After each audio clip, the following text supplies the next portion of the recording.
Assets put money in your pocket. Liabilities cost you money. The more assets you have making money for you, the richer you are. This is the fundamental rule of getting rich. But that said, here are 15 assets that are making the rich even richer.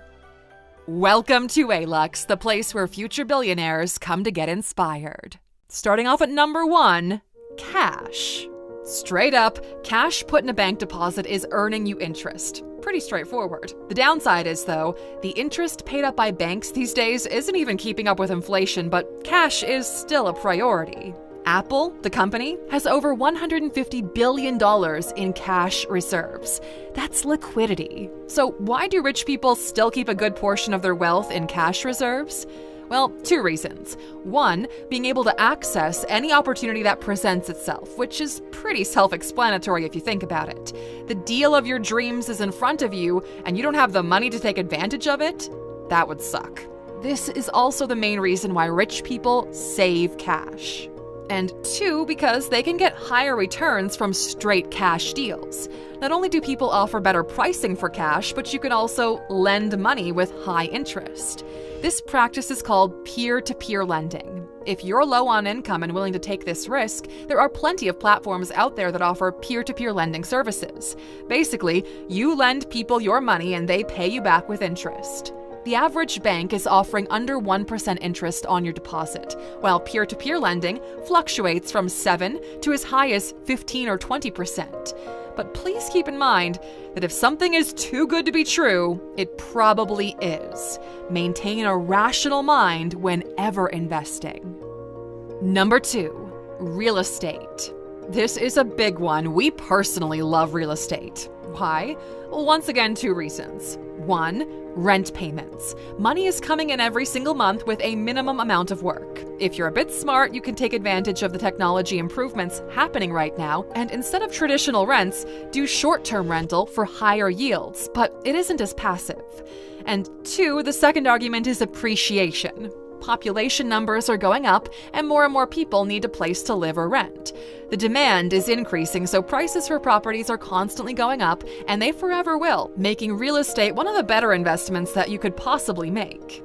Now, in terms of real estate assets, you've got 1, residential buildings where people live in your properties and pay you rent. 2, office buildings. People work in your property and they pay you rent. 3, commercial buildings. Businesses use your space to sell stuff and pay you rent. And 4, land, which can be cultivated, developed, or even left as it is for appreciation. Now, super important here, the house you live in is not an asset, okay? It's a liability. It costs you money to live in it, and it's not putting any new money into your pocket. Number 3, bonds. When governments or businesses might be in need of some cash, they can issue something called bonds, which are sold to interested investors. Now, through these bonds, the government or business vows to pay the person buying the bond a certain amount of money every month. Generally, bonds have an expiry date on them from 1 month to 30 years. These are super safe investments because they're mostly backed by the government. As you probably know by now, low risk in business translates to low reward as well. Bonds are usually in the 3% yearly return range, which is better than what most banks offer, but not high enough to get a beginner investor excited. When the bond reaches its end, the principal amount is returned to the investor. The main ways that people buy bonds are 1, directly from the Treasury Department, or 2, through a brokerage firm. Number 4, stocks. Now, stocks are not as complicated as all those Wall Street films make you believe. Stocks are an easy way for you to own a percentage of a publicly traded business. So if a business issues 10 million shares and you own 1 million of those shares, you're a 10% owner in that business. This incredible breakthrough in financial instruments has allowed the average person to own a stake in some of the most lucrative companies of our day with very low entry barriers. Here's how much you need to pay to purchase 1 share into these companies. Number 5, mutual and index funds. If stocks allow you to purchase shares in a company one by one, mutual and index funds bring multiple companies together so you're buying into the entire basket of companies as a whole. Why is this better? Well, basically, you're more diversified, so it's a safer investment to make. Statistically, index funds are one of the most best-performing asset classes. The 5 most popular index funds are the following, in no particular order. Fidelity Zero Large Cap Index, Vanguard S&P 500 ETF, SPDR S&P 500 ETF Trust, iShares Core S&P 500 ETF, and Schwab S&P 500 Index Fund. And look, okay, here's the deal. If you were to start buying stocks one at a time, you're statistically more likely to screw it up. You're not going to be one of those miracle traders that beats the market year over year. You don't have that kind of info, and it's super complicated to try and compete with the big boys. That is where the index fund comes in. S&P 500 brings together the best 500 performing companies. And when a company falls from that top 500, it gets replaced with a new, better performing one. The average annualized return for the S&P 500 index over the past 90 years is 9.8%. Out of the 5 mentioned, Vanguard is our top pick. Index funds should be in every portfolio of everyone who's looking to build wealth long term. Number 6, equipment. Anything that generates money for you or helps you make money faster is considered an asset. If you're a farmer, a tractor is an asset. If you're a programmer, that laptop is an asset. If you're an Uber driver, your car is an asset. Whether or not something is an asset or a liability changes depending on if it has a direct correlation to the money you are generating. So unless your income is directly dependent on the car, buying a new one is a liability. And it's very often that people confuse the two. They try to justify it as an asset, when in reality they're mismanaging their own finances due to a lack of self-control. You don't need the most expensive laptop on the market to watch YouTube videos. Number 7, patents. Patents are awesome, okay? For those of you unfamiliar with the term, when you invent something new, you can protect that invention by filing a patent. It's a document that certifies you as an inventor and describes in detail what your invention does. With this protection in place, companies have to pay you money in order to use your invention, and if they don't, you get to sue them. Patents are incredibly powerful and valuable in the business world. A single patent can make you rich, and all the best inventions are backed by patents. Just to put things into perspective, here's the most US patents received last year. But you know, it's not just big companies that rely on patents. Remember the Slinky? It made over $3 billion in sales. Scott Sillinger invented the Koosh ball, which was bought by Hasbro for $100 million back in '97. The moving fish you saw on everyone's wall years ago called Big Mouth Billy Bass, that was also worth over $100 million. And the list goes on like this. The Magic 8 Ball, hula hoops, and anything you've seen on Shark Tank or the Teleshopping Channel. Number 8, trademarks. If patents protect your invention, trademarks protect your symbols, words, or phrases. It's pretty obvious why this is a big deal when it comes to the logo or the name of a brand, but here's where things get super interesting. If you own a valuable trademark that has marketable value, you can license it to people to use it for commercial purposes, and they have to pay you in return. Our all-time favorite is the story of Michael Buffer, who in 1992 trademarked the catchphrase you can see right now on the screen. I'm not going to say it, but chances are you can hear it in your head.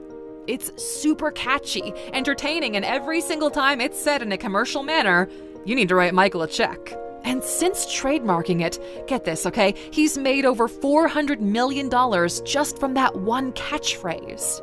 And, you know, trademarks can be local or international, but good luck enforcing it. Just to keep things interesting, 1 in 5 US companies says there are companies in China infringing on their intellectual property. And this is actually one of the main reasons why China has been growing so quickly, the complete disregard for intellectual property rights. China is stealing over $600 billion in IP from the rest of the world every single year. Which is wild, okay? But let's get back to the topic at hand, more assets that make you rich. Number 9, brand and goodwill. Now, there are subtle differences between brand and goodwill, but both are very valuable to any business. A brand is the footprint a company leaves in the minds of its consumers, what they stand for, what they present themselves as being. Goodwill is the emotional affection people have toward the brand. A brand is owned. It's an effort the company is making to push a particular image of itself into the marketplace. Goodwill comes from the way the company treats its customers, the positive impact it has on the community, and how grateful people are that the company exists. Goodwill is super hard to cultivate or scale, but people will literally save companies from bankruptcy because of the goodwill they have for it. And there are companies that become incredible successes just through branding. The Kardashian family is a great example here. If Kim or Kylie attach their name to something, it can drive sales like nobody's business. We're not sure if Kylie's lip kits are any better than the competition's, but it did make her a billionaire.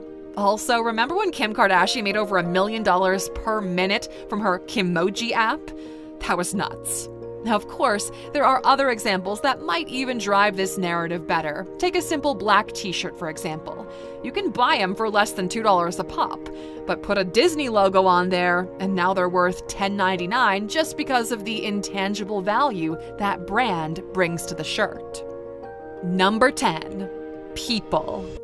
You don't realize just how valuable an asset that people are until they leave. Very few people understand that companies aren't actually real. Companies are a figment of imagination validated by the state. Companies are names, ideas, and the innovation happening under this imaginary umbrella. And who comes up with all of these? It's the people in that company. A single person can shift a company with their ideas. Just look at the impact replacing Steve Jobs with the former Pepsi CEO had on Apple, nearly bankrupting what is today probably the most loved technology brand. And digging deeper into Apple, their lead product designer, Johnny Ive, designed the products that are now in the hands of billions. Then there are the teams that make the company as a whole. There have been cases where bigger companies have acquired startups just to bring those people in-house. There's actually a term for it. It's called acqui-hire. Hire the right people and they'll make you rich. Ideally, nobody in your company should be irreplaceable, but the harder someone is to replace within an organization, the more valuable an asset they become. And if your goal is to position yourself this way, if you want to be one of the most valuable assets at your organization, we've got you covered with the ALUX app. With a subscription, not only do you get access to a fresh coaching session every single day, but you've got access to over 100 curated collections of lessons designed to have you reach your goals in a fraction of the time it would take you otherwise. There are 2 specific collections I'd like to highlight for you now, because they'd be perfect for this. One is called Pep Talks for Your Promotion, the other, I Want to Advance My Career, and they're included with your subscription to the ALUX app. And as a little bonus, scan the QR code on screen and you'll get 50% off your yearly plan. Number 11. Raw materials and commodities. The price of raw materials and commodities fluctuates and varies depending on the market. If you're smart about it, you buy it when it's cheap, hold it, and then sell it when it's in high demand.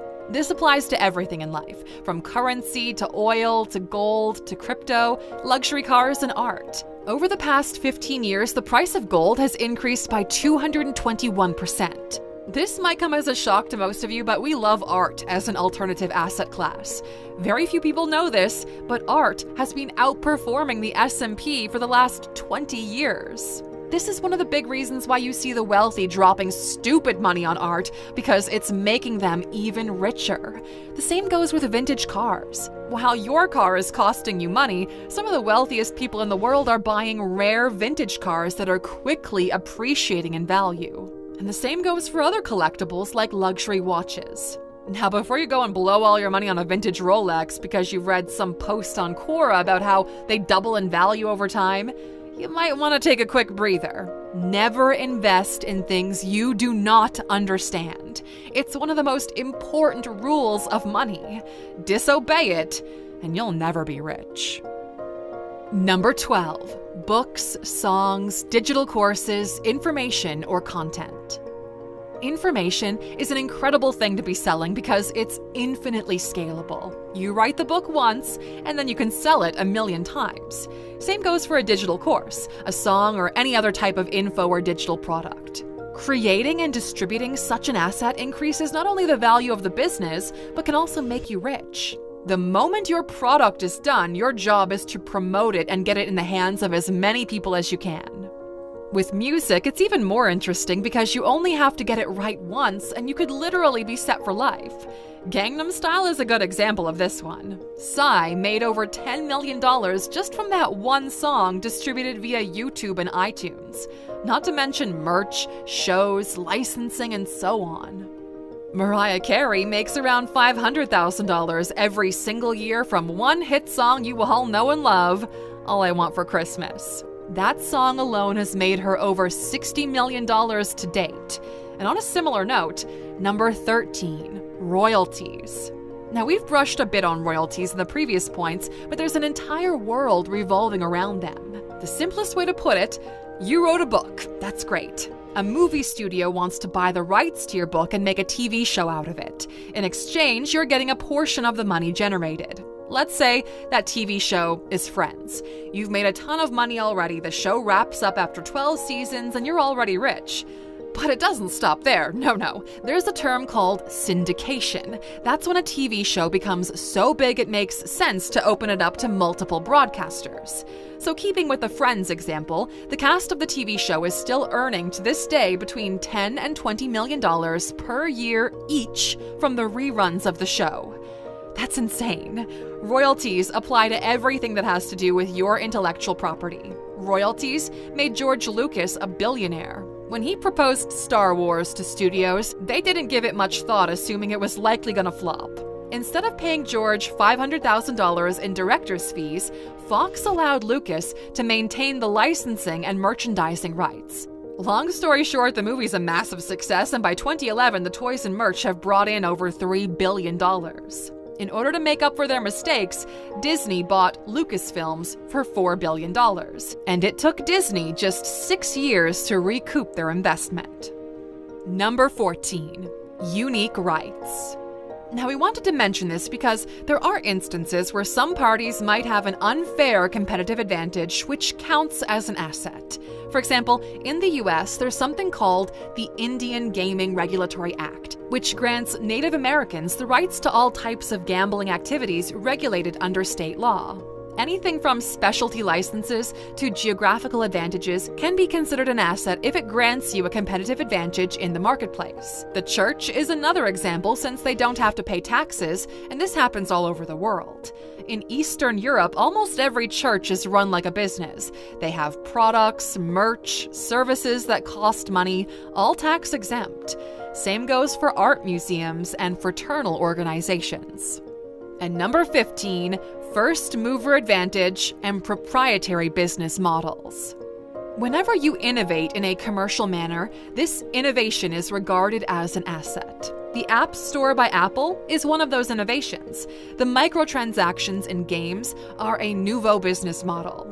The fact that Netflix evolved from delivering solid, tangible DVDs to a streaming service has been regarded as a very valuable asset for the company. It gave them the edge to capture market share while everyone else was still on the sidelines. It took a couple of years for other companies to catch on, and now streaming services are everywhere. The same thing happened to music.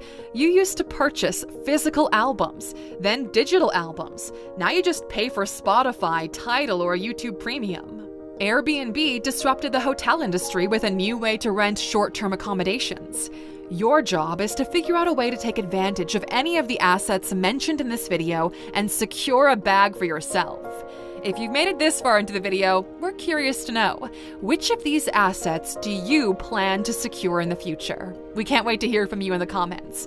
And we know, okay, this was a long video, but it was filled with educational value, and we hope you got your time's worth. For those of you still watching, here's a bonus piece of info. The time, money, time arbitrage. So this is one of those things they don't teach you in business school, but if you pay attention, it's probably the most valuable thing you'll ever learn. At this point in time, you might not have the financial resources to purchase all the assets we mentioned, but you've got an asset that you can exchange for money. And from the subtitle, you probably figured out we're talking about time. Okay, so the time, money, time arbitrage is when you use time to generate money, then use that money to buy other people's time. That's how you exponentially grow time working for you. Now, I know it might sound a bit confusing at first, but we'll break it down for you. Pay attention because this is valuable. Basically, your job is to identify opportunities where you can convert time into money. And you do that for some time until you have enough money to bring in another person. Because you've generated this opportunity, you can pay this person less than the money you're earning for that time and pocketing the difference. This is a fundamental business lesson. It's why every single company has employees. Every single person in an organization is generating more value for that company than they're being paid, and that company is keeping the difference. This is called profit. This profit is the reward for solving that time, money, time arbitrage problem.